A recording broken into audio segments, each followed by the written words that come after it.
ایک زمانے میں ایک وسیع سلطنت میں گرنوک نامی ایک ظالم دیو اپنی شیطانی طاقتوں کو خوف اور تاریکی کے ساتھ حکومت کرنے کے لیے استعمال کرتا تھا۔ اس نے ایسے منتر ڈالے جو لوگوں پر ظلم کرتے تھے اور خوشی کو غم میں بدل دیتے تھے۔ ایک چھوٹے سے گاؤں میں الادین نامی ایک بہادر نوجوان رہتا تھا۔ اس نے بچپن سے ہی دیو کے ظلم کی داستانیں سنی تھی۔ ایک دن جب اس نے ایک چھپی ہوئی غار کی تلاش کی تو اسے ایک جادوئی چراغ ملا۔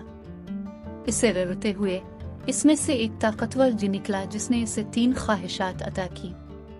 الادین کی پہلی خواہش یہ تھی کہ وہ دیو کو شکست دے سکے۔